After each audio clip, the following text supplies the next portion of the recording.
안녕하세요. 독서전략연구소 곽동호 소장입니다. 반갑습니다. 예.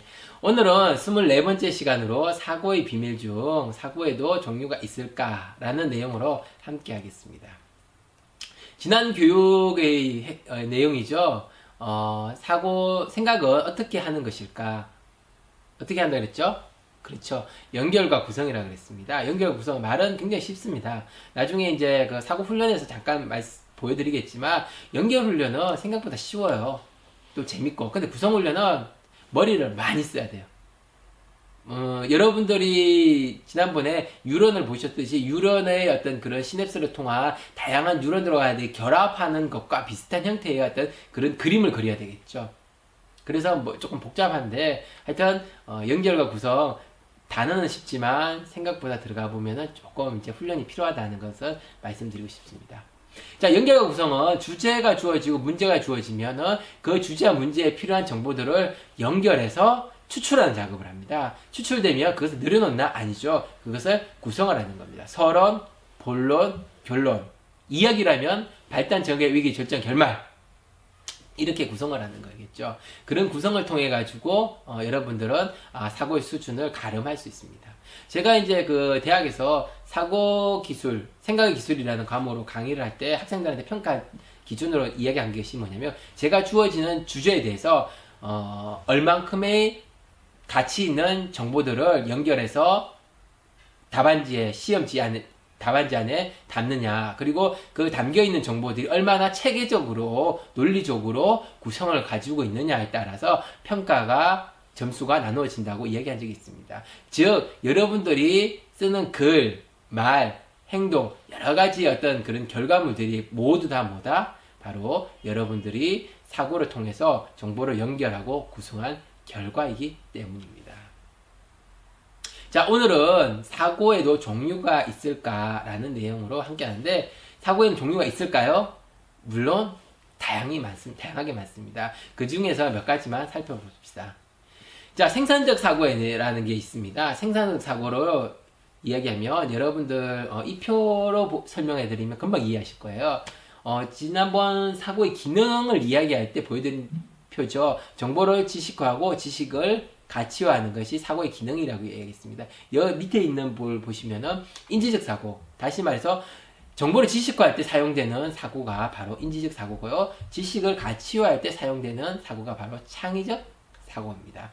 둘 다 분명히 사고를 합니다. 사고입니다. 그러면 방법이, 이름은 틀린데 방법은 같을까요? 틀릴까요? 방법은 같습니다. 어떤 방법? 그렇죠. 연결과 구성이죠. 그런데 정보를 지식화할 때 사용하는 인지적 사고는 연결과 구성의 기준이 바로 납니다.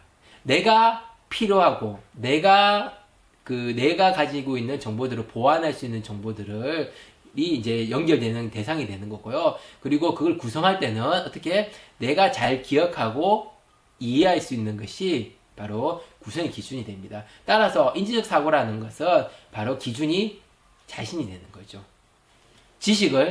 정보를 나의 지식으로 쌓으니까 내가 기준이 되는 겁니다.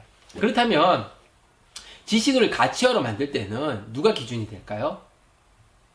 바로 가치를 요구한 사람이 될 수 있겠죠. 아니면 가치를 만족할 수 있는 사람들이 또 그 기준이 될 수 있습니다. 무슨 말이냐?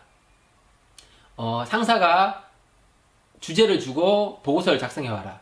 또는 교수님이 어떤 레포트 주제를 주고 작성해와라. 아니면 내가 마주친 문제들, 그런 문제들에 필요한 정보들을 추출하고 그 추출된 정보를 그 요구자의 어떤 니즈에 맞춰가지고 구성을 했을 때 바로 그 가치라는 것은 더 높아지겠죠.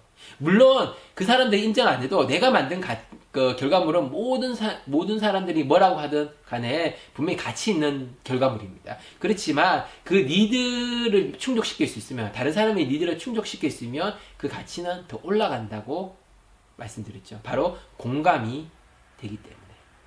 이해하시나요? 예. 자, 그렇다면 인지적 사고와 창의적 사고가 이제 생산적 사고라면 이제는 그 변화를 방해하는 사고라는 게 있습니다. 뭐 여러분들이 기대하시기는 뭐 생산적 사고가 비생산적인 사고, 비생산적인 사고는 없습니다. 생각이라는 것은 모든 것이 이제 뭐 긍정적인 어떤 영향이 있죠. 그렇지만 이제 뭐랄까 새로운 것을 만들어낼 수 있는 사고라는 것이 있고, 그리고 변화를 할 때 조금 변화를 유지하거나 방해하는 그런 사고라는 것이 있다는 겁니다. 그 대표적인 게 뭐냐면 관습적 사고와 습관적 사고죠. 여러분들이 아마 살아가시면서 90% 이상 하는 사고가 아마 관습적이고 습관적이지 않을까, 습관적인 사고이지 않을까라는 생각을 해봅니다. 관습적 사고라는 것은요, 교육과 문화에 의해서 형성된 거죠. 하루 세 끼는 먹거나 아니면은 뭐 남자와 여자의 어떤 역할, 그리고 미인의 기준, 그리고 우리가 교육받는 것, 다시 말해서 초등학교, 아니 유치원, 초등학교, 중학교, 고등학교, 대학교를 뭐 이수해야지만 뭐 인간으로서의 대접을 받는다, 또는 뭐 사회 활동을 사회인으로서 제대로 활동할 수 있다, 뭐 이런 것이 어떻게 보면 관습적 사고죠. 뭐 그렇지 않은 경우가 또 있는데, 그죠? 이런 관습적 사고는 공동체의 결속과 유대감을 분명히 정진하는 데는 굉장히 중요한 역할을 한 것은 사실입니다. 그렇지만 창의적이거나 아니면 변화를 촉진하기에는 조금 제한되는 부분이 있죠. 자, 습관적 사고도 그렇습니다. 습관에 의해 형성된 것을 습관적 사고라고 하는데요. 아침 기상 시간, 저녁 취침 시간, 그리고 일정한 패턴의 행동이나 생각들을 이야기하는 겁니다. 뭐 금요일이니까, 불금이니까 오늘 놀아야 되는데 누구하고 놀지? 주말이니까 쇼핑하러 가야 되는데, 여름이니까 휴가를 가야 되는데, 이런 어떤 그 시기에 되면 꼭 비슷한 생각을 하는 것은 이제 습관적 사고라는 거죠.